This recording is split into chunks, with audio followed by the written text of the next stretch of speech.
Why do you think so many people ignore what their body is telling them to pursue other things in their life, which isn't as important in the long term of things? Oh my gosh.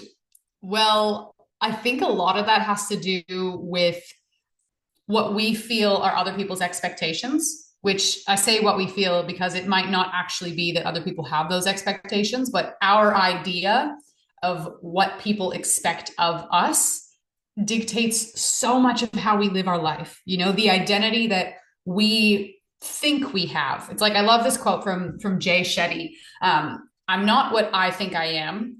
I'm not what you think I am. I am what I think you think I am. And we try to uphold these identities that we think other people perceive of us. So being accepted in a tribe is such a deep innate need, like being a part of community, feeling wanted, feeling like we are a part of something bigger than us is so essential for our well-being. So deviating from what we think is our perceived position in the tribe, in the community, in our social groups, whatever that looks like, is really scary because we fear that we're going to be voted off the island and we're going to be outcasts and we're going to be shunned and we're going to have to go and live in the bush with the wolves and figure out life. So people ignore the signs that their body is telling them because a lot of the times it's so much easier. And if we're not in tune with our body and we don't actually notice that little headache or that little, you know, niggle in our mind or whatever it is that's coming up,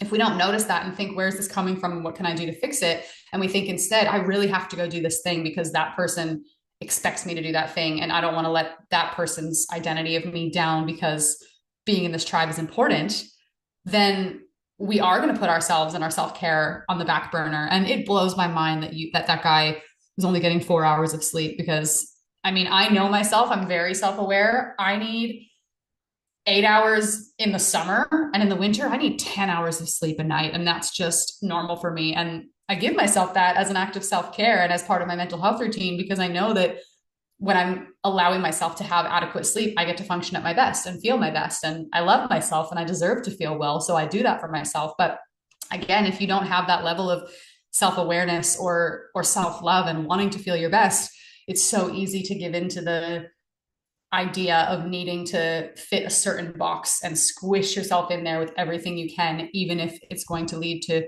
like you said, your body screaming at you. That person on their days off, that's when they get 12 to 14 hours. So there's an imbalance. It doesn't work like I that. know. I try to tell them like it doesn't work like that because there's times where, speaking of their body shouting at them, right? They'll say that, well, their hand is starting to tingle, starting to go numb. Mm. Or they'll say that their legs have swollen up. I'm like, your body is telling you that your current situation isn't conducive. But to our earlier point, right? Like they've gotten used to our earlier conversation. They got used to a certain lifestyle, and working the way that they're working enables them to maintain their lifestyle. So they're willing to sacrifice long-term health for a short-term gain. And I try to share with them that at the end of the day, it's a job, a career. You can replace it, and I get it. Like as someone that myself, I've changed jobs before, and it can be very scary to change jobs, change your tribe, as you mentioned, change your community, change your house, change your city, right? It could be scary. But which one is more scarier? You being in the hospital because you can't function the way you want to function anymore, or you saying that, okay, I need to put me first.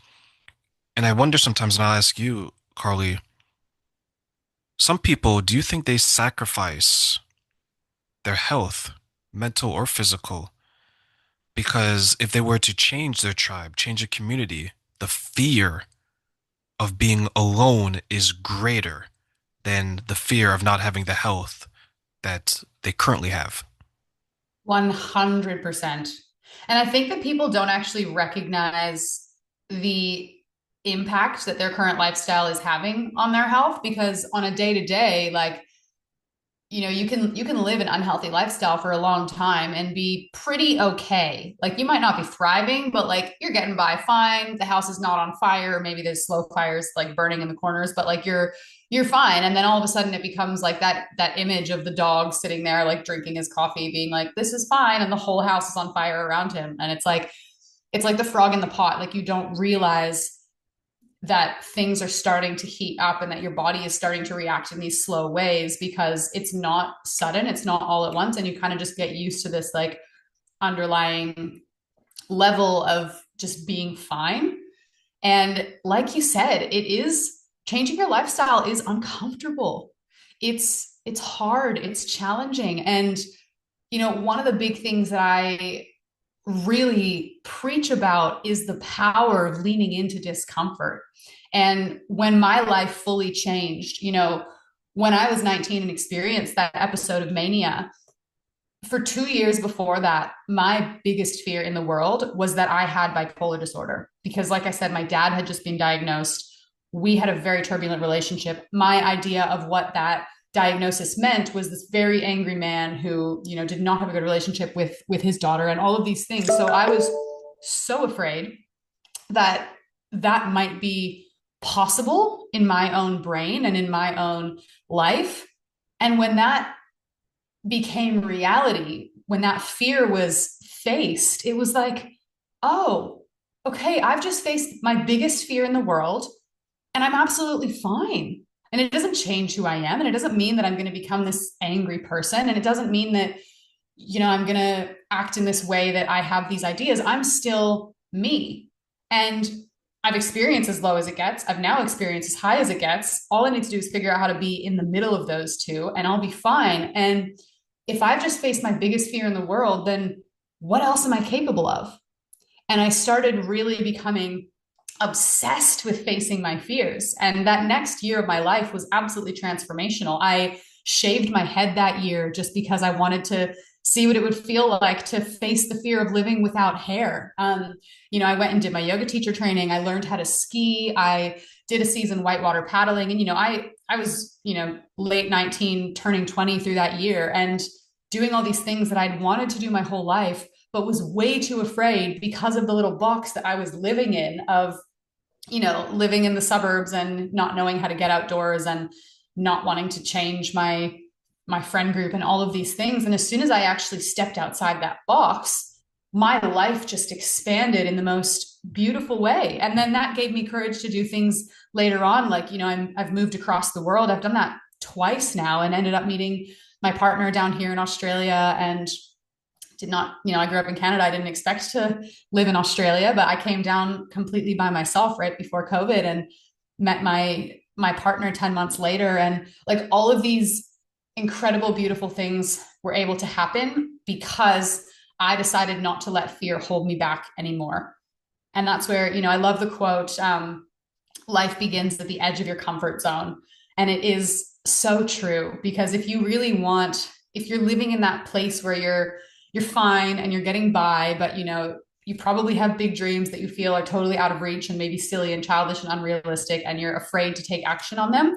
When you actually start making yourself uncomfortable, you start to learn how capable you are of achieving your wildest dreams, and you start to build a life that's actually fulfilling and exciting and can be based around healing as well.